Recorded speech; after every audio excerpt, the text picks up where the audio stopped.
So even though she's only been in office for about 15 months now, Marjorie Taylor Greene has said so many stupid things that we forget about where it all began, right? And one of the dumbest and craziest and, let's be honest, racist things that she ever said actually came from 2018, 2 years before her election, when she was talking about the California wildfires and expressed her concern on Facebook that they may have been caused by space lasers run by a prominent Jewish family, the Rothchild. And so recently at an event, she was approached by a reporter who wanted to get some answers about this, now almost 4-year-old quote from her. And in case you're not familiar, here is what Greene had to say on Facebook back in 2018 as California is being ravaged by wildfires. This is what this person said 2 years before she was elected to Congress. They're beaming the sun's energy back to Earth. I'm sure they wouldn't ever miss a transmitter receiving station, right? What would that look like anyway? A laser beam or a light beam coming down to Earth, I guess. Could that cause a fire? I don't know. I hope not. That wouldn't look good for Pacific Gas and Electric, Rothchild Inc., Solarin, or Jerry Brown, who sure does seem fond of PG&E. So the reporter went up to her and said, hey, listen, this was your post under your name. You're talking about the Rothschild family, which has been at the center of anti-Semitic conspiracies since the 19th century. Greene responds, I did not know that. I had no idea. I'm telling you.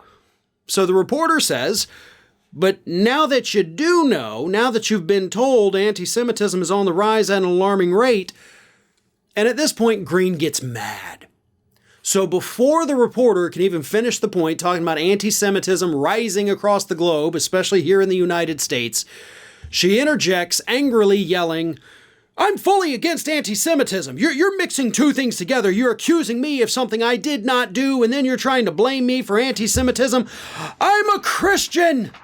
I support Israel. I'm one of the most pro-Israel voters in Congress. So why don't you judge me by those things instead of twisting and turning what you think I was writing in some 2018 Facebook post? He didn't twist and turn anything. He literally did what I just did, which was read you what you wrote. There was no twisting and turning necessary there, Marjorie. You said this thing. You threw out the name of this family, the Rothschilds, and now you're like, oh, I didn't even know who they were. Of course you didn't. Because that's how well these conspiracies have taken hold. That there is somehow this prominent Jewish family, like the reporter pointed out, since the 19th century, that's been the target of anti-Semitic attacks because it's just an easy target for y'all, right? Because that's why you do these things. People were dying, by the way, in these fires. Billions of dollars worth of damage caused by these fires. Donald Trump, as president at the time, mocking the state of California for not raking their forests. When in reality, of course, it was the energy company, PG&E. Faulty equipment sparked the fires, from what we know. And here she is blaming these Jewish space lasers and then has the audacity to get angry when somebody brings it up. That was 2018. You're a sitting member of Congress. Guess what? Everything you've ever said ever is now something that you're going to be held accountable for. You don't want that pressure? Don't be in Congress. That's how things work. Hey everyone, this is Aspen. And did you know that for the low cost of $0 per day, you can subscribe to the Fair and Balanced YouTube channel?